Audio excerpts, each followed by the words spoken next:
வணக்கம். கேடி ஒட்டாவா என்ற இந்த சேனலுக்குரிய இப்பதிவினை முதற்தடவை பார்ப்பவர்கள் அல்லது ஏற்கனவே பார்க்க தவறியவர்கள் சப்ஸ்கிரைப் பண்ணி பார்க்கும்படி தயவுடன் கேட்டுக்கொள்கிறேன். அத்துடன் இப்பதிவு உங்களுக்கு பயனுள்ளதாக இருந்தால் லைக் பண்ணவோ, கொமெண்ட் பண்ணவோ, ஷேர் பண்ணவோ மறந்துவிட வேண்டாம். இது அன்புடன் உங்கள் கணேஷ். மதுரை மீனாட்சியம்மனின் சிறப்புகள்.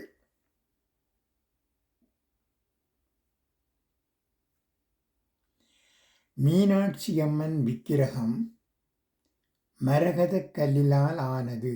ஏனென்றால் பொதுவாக அன்னையின் திருமேனி பச்சை நிறம். அன்னையின் வலது கால் சற்று முன்னோக்கி இருக்கும். ஏனென்றால் பக்தர்கள் அழைத்தால் உடனே ஓடி வருவதற்காக. அன்னை கையில் ஏந்திய கிளி அன்னையின் காதில் பேசுவது போல் இருக்கும். ஏனென்றால் கிளி பேசுவதை திருப்பி பேசும். அதைப்போல் பக்தர்களின் வேண்டுதலை திரும்ப திரும்ப அன்னையிடம் சொல்லும். இதனால் நமது வேண்டுகோள் விரைவாக நிறைவேறும். அன்னையின் விக்கிரகம் சுயம்பு ஆகும். சில ஆலயத்தில் லிங்கம் சுயம்புவாக இருக்கும். ஆனால் மதுரை மீனாட்சி உக்கிரபாண்டியனுக்கு முடிசூட்டிய பின் சொக்கநாதர் பெருமான் அருகில் விக்கிரகமாக நின்றுவிட்டாள். அதனால் சுயம்பு அன்னை. அன்னை மதுரையின் யாகசாலையில் அக்கினியில் அவதரித்தாள். இவளின் இயற்பெயர் தடாதகை அங்கையற்கண்ணி ஆகும்.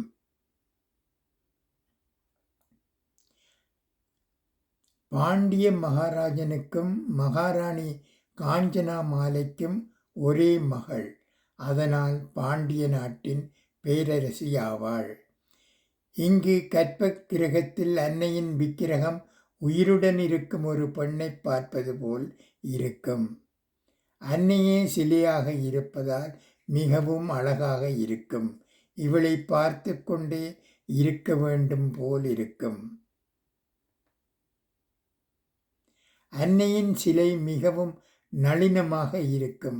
அன்னையின் சன்னதியில் தாழம்பூ குங்குமம் பிரசாதமாக தரப்படும். மதுரையில் அன்னைக்கே முதல் மரியாதை. இங்கு அம்பிகையை முதலில் வணங்க வேண்டும். பின்னர்தான் சுவாமியை தரிசிக்க வேண்டும். மீனாட்சி சுந்தரேஸ்வரர் மதுரையை அன்றும் இன்றும் என்றும் ஆட்சி செய்வார் என்பது திருவாக்கு, சிவவாக்கு. இங்கு எம்பெருமான் 64 திருவிளையாடல்கள் புரிந்துள்ளார். வேறு எந்த ஆலயத்திலும் இத்தனை திருவிளையாடல் புரிந்தது இல்லை. அனைத்து சிவ ஆலயமும் முக்தியை தரும். ஆனால் சிவ ஆலயத்தில் சகல செல்வமும் தரும் கோயில் மீனாட்சி சுந்தரேஸ்வரர் வாழ்ந்ததால் மதுரைக்கு வந்தாலே முக்தி. இந்த கோவில் அம்மன் பெயரில் அழைக்கப்படுகிறது. உலகிலே பெரிய அம்மன் கோவில் சக்தி பீடமும் ஆகும். வாழ்நாளில் ஒரு முறையாவது தரிசிக்க வேண்டிய ஆலயம். சித்திரை திருவிழா அன்னைக்கும் ஆவணி மூலப் பெருவிழா சுவாமிக்கும் நடக்கும் மிகவும் அழகான கோபுரங்களை கொண்ட கோவில். தமிழகத்தில் மிகப்பெரிய விழா நடக்கும் முதல் ஆலயம். சைவமும் வைணவ சமயமும் ஒன்றாக கொண்டாடும் விழா. உலக அதிசயங்களுள் ஒன்று மீனாட்சி சுந்தரேஸ்வரர் கோயில் என்று கூறலாம்.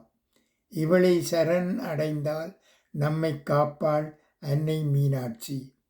நவராத்திரி 4ஆம் நாளன்று நமது சிவகங்கை விஸ்வநாதர் ஆலயத்தில் விசாலாட்சி மீனாட்சி அம்மன் அலங்காரத்தில் அருள் பாலிக்கிறார்.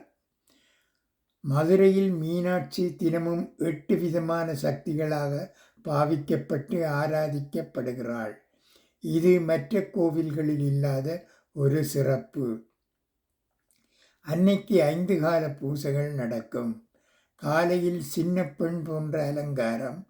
உச்சி காலத்தில் மடிசார் புடவை, மாலை நேரத்தில் தங்க கவசம், வைரக்கிரீடம் போன்ற அலங்காரங்கள், இரவு அர்த்த ஜாமத்தில் வெண் பட்டாலான புடவை என்ற அலங்காரங்களுடன் அன்னையை காண 1000 கண்கள் வேண்டும். எல்லா கோயில்களும் போல இங்கும் பள்ளியறை அம்மன் சன்னதியில் இருக்கிறது. இரவு சுந்தரேஸ்வரது வெள்ளி பாதுகைகள் சுவாமி சன்னதியில் இருந்து பள்ளியறை வரும் பாதுகைகள் வந்தபின் அன்னைக்கு விசேஷகாராத்தி மூக்குத்தி தீபாராதனை நடக்கிறது.